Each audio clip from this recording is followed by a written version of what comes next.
Ahora sí, pues empiezo otra vez a darle las gracias a la doctora Vilma Sánchez del Castillo por la generosidad al mencionar algunas de las cuestiones que aparecen en ese currículo oficial que hay que presentar para hacer gestiones administrativas. Y creo que no es cuestión de hablar de lo que he hecho o no he hecho, sino que del tema que nos trae aquí esta noche. Tengo la ventaja de aparecer como primero en esta cuestión que está intitulada Hacia una nueva teoría del contrato, contratación electrónica y masiva.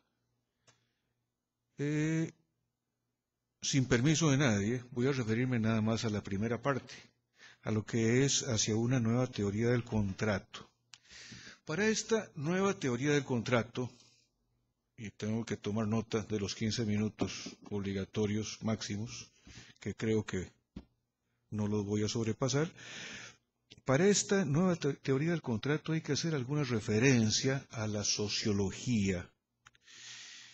Y nos llama la atención sobre este punto el maestro Carbonnier, cuando en una de sus últimas obras, Derecho Flexible, constata varias cuestiones: que el número de contratos en un sistema jurídico dado es infinito, porque el contrato es una creación de la voluntad humana y también es una creación de las necesidades sociales y de las necesidades de la empresa. Como ese acuerdo es infinito, tenemos que considerarlo como un instrumento de anticipación del futuro. El análisis que hace Carbonnier del contrato lo fija en relación con las fuerzas económicas, señalando que es la sede de una lucha de intereses. El contrato siempre representa una relación de conflicto, entendido en un sentido muy amplio. Además, aunque acabo de hablar de la voluntad en el contrato, dice el maestro francés que la voluntad no es todo, que además de la voluntad está el sentimiento, que está la pasión, y que al final de cuentas el contrato es una adhesión, un acto de fe, un acto de confianza. Entendido así el contrato, también es necesario hacer otras constataciones, y tratando de acercarme a lo que el decano Jacques Mestre señalaba en el año 2004 con ocasión del bicentenario del Código Civil de los franceses, se puntualizan varias mutaciones en la vida social que han podido afectar las relaciones económicas en los últimos 2 siglos, a las que en una forma muy acertada la doctora Sánchez del Castillo se refirió hace un momento. En primer lugar, el valor patrimonial cada vez más fuerte que presenta muchos contratos y que explica sobre todo que su conclusión no se haga hoy de un solo trazo de tiempo, sino que sea una negociación larga, que estas negociaciones sean delicadas, que sean complejas y a menudo puntualizadas por etapas preparatorias sobre la vía del contrato definitivo. Hay entonces una etapa de preparación del contrato que aún antes de llegar a este acuerdo definitivo sobre el punto de interés jurídico que las partes plantean, pues hay una serie de etapas que no están necesariamente reconocidas en la ley y a veces ni siquiera en la doctrina. Mestre también habla de la dimensión humana que revisten igualmente muchos contratos, generados para una de las partes por su situación profesional. Entonces tenemos contratos de trabajo, contratos de traslado de clientela, contratos de agencia comercial, de concesión de franquicia, de manera en particular que la desaparición de la relación contractual por efectos de una anulación, de una rescisión unilateral o de una no renovación será inevitablemente fuente de graves problemas personales para una de las partes, porque esta dimensión humana se ve quebrada, esta dimensión humana se ve afectada con la desaparición del contrato. Además, es común hablar de la internacionalización cada vez más fuerte de los intercambios, de la conquista por el contrato de nuevos sectores de la vida económica, la informática, la salud, la publicidad, el audiovisual, el deporte, donde exigencias nuevas, sobre todo de una colaboración reforzada, pueden darse. La coyuntura económica mundial cambia y lo vemos todos los días en los periódicos. Y este cambio en la coyuntura mundial hace mucho más difícil que en otras épocas la gestión de los riesgos de los contratantes.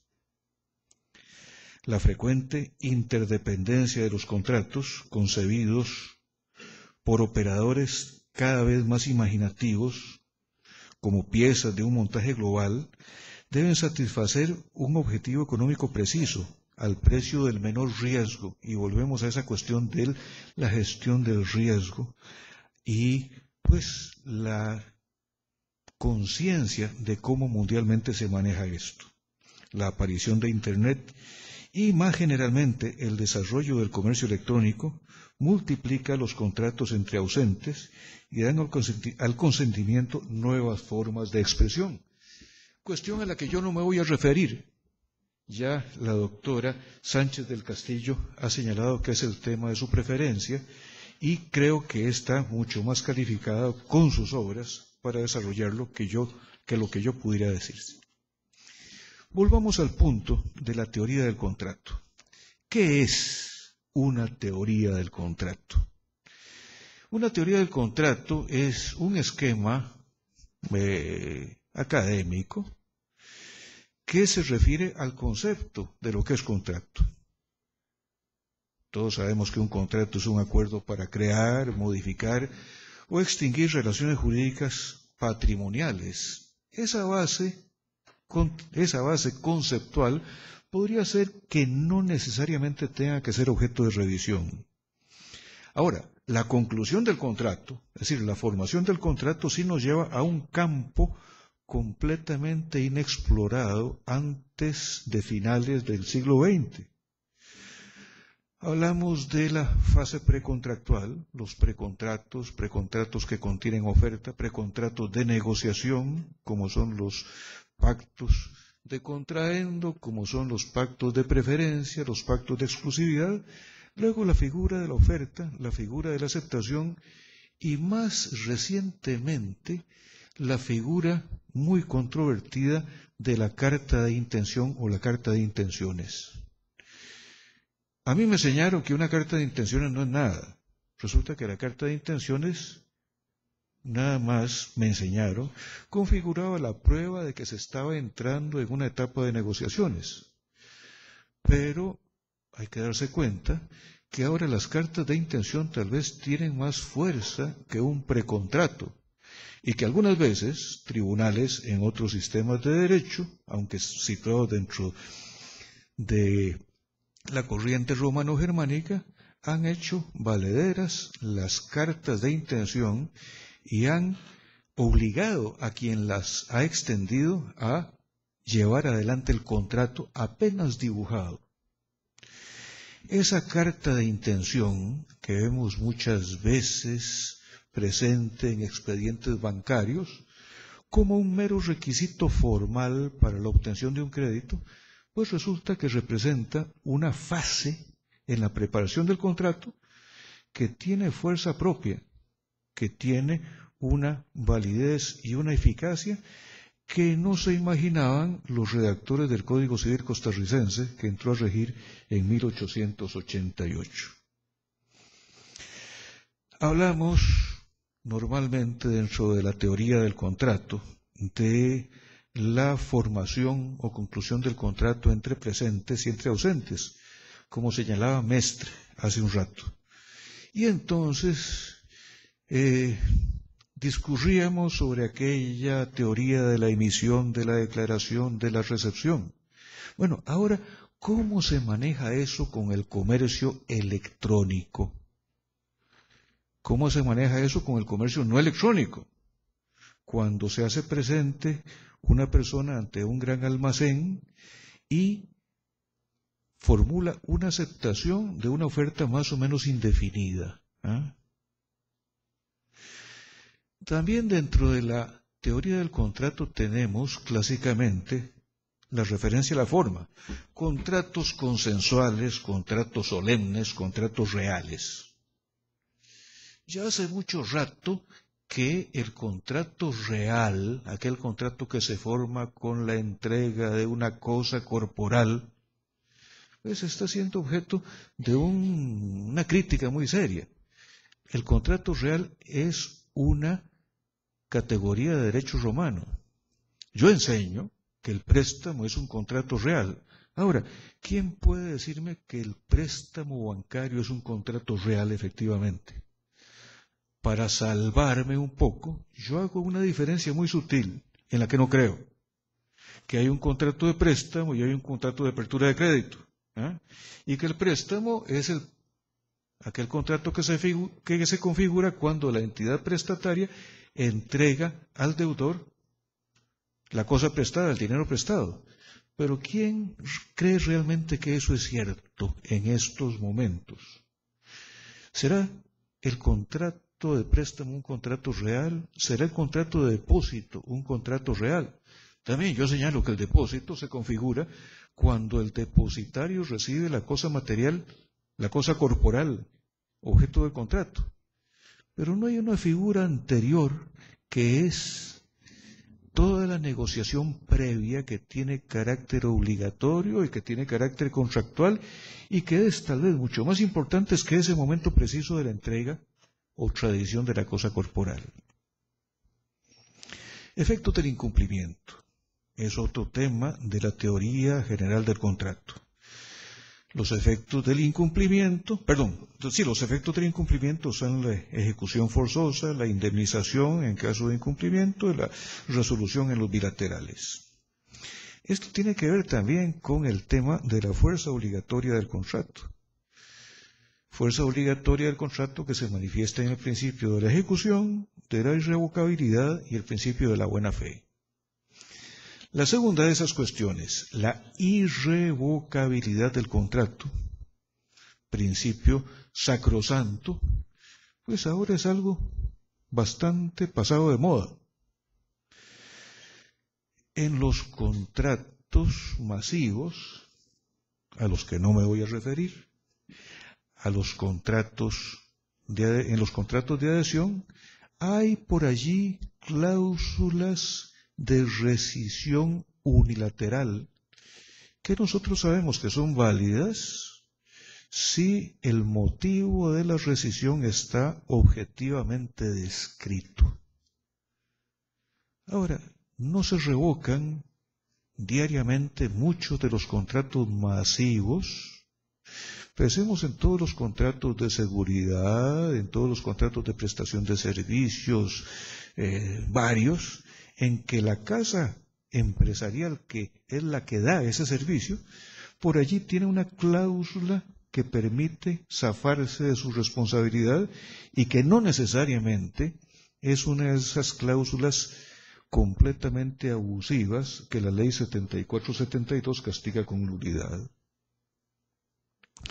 En fin, viendo este panorama tan especial que hemos tenido, sobre todo después del último cuarto de siglo, del siglo XX y lo que llevamos ahora del siglo XXI, con el mismo decano Mestre planteo estas cuestiones atinentes a una nueva teoría del contrato.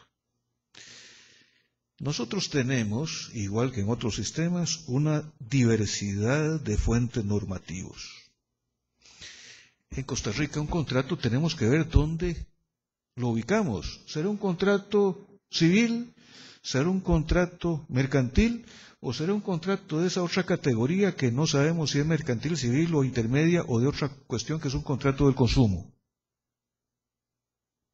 Bueno, tenemos que unificar esas fuentes normativas para tener verdaderamente una certidumbre sobre la regulación de esta figura. Hay que mejorar ciertas disposiciones del Código Civil que pueden dar el sentimiento de haber envejecido. Yo estoy todavía, después de unos 40 y pico de años, enseñando la estipulación, o más bien la estipulación del hecho de tercero. Estamos hablando de las cosas fuera de comercio.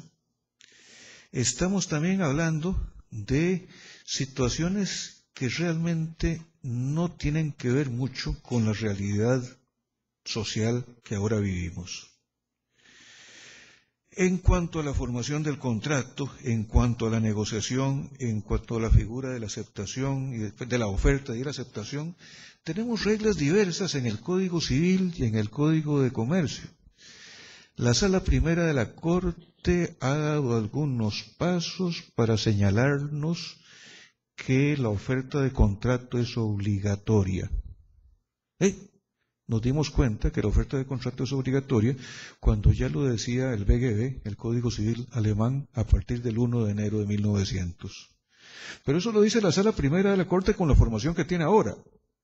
Si tuviera una formación diversa, si tuviera una formación diferente a la que ahora tenemos, ese gran principio de la obligatoriedad de la oferta, que es básico en el tráfico jurídico actual, no podría variar. Como han variado tantas cosas, se debe tomar partido sobre una cierta concepción general del contrato, con el fin de solucionar ciertas cuestiones técnicas particularmente delicadas y sobre todo susceptibles de revestir una fuerte dimensión simbólica. El profesor Mestre, igual que lo hacía Carbonnier y luego lo hizo Cornu, se pregunta: ¿debemos seguir tratando al contrato únicamente como una fuente de obligaciones? ¿O no debemos poner el énfasis de considerar el contrato como un instrumento de colaboración? Y según sea el enfoque que se le dé, pues así será la solución que le demos a los problemas. El contrato dará nacimiento a una relación jurídica personal, como es la que siempre hemos venido manifestando, o el contrato revestirá un valor patrimonial por sí mismo, es decir, que el contrato se separa de la persona de los contratantes e ingresa a un determinado patrimonio como un valor específico. Se debe tratar la revocación de la oferta. ¿Será la revocación de la oferta una fuente nada más de indemnización de daños y perjuicios? ¿O podrá imponerse la formación del contrato? Lo mismo sucede con la violación de un precontrato. ¿Habrá nada más un problema de indemnización de daños y perjuicios o de sustitución forzosa de la voluntad del incumpliente y además la responsabilidad del tercero cómplice de la violación del pacto preparatorio? El juez, preguntamos, ¿deberá subordinar el ejercicio de una facultad de rescisión unilateral o la no renovación de un contrato a una obligación de motivación? ¿Podrá el juez proceder a una revisión completa del contrato, a una refacción del contrato? Y al final de cuentas, debemos renovar la teoría del ejercicio abusivo de los derechos. Por ejemplo, en una cláusula resolutoria en que el acreedor entiende utilizar conforme a las estipulaciones del contrato, pero que la exigencia de buena fe puede venir a paralizar si después de un periodo de tolerancia ese acreedor cambia violentamente de actitud y ejerce terminantemente su derecho contractual de practicar la rescisión unilateral. Estas cuestiones, por supuesto, son meras notas sobre lo que podría intentarse para empezar a hablar de una revisión de la teoría general del contrato. Y hasta ahí me atrevo a hablar. Y hasta ahí me llegó mi tiempo. Muchas gracias.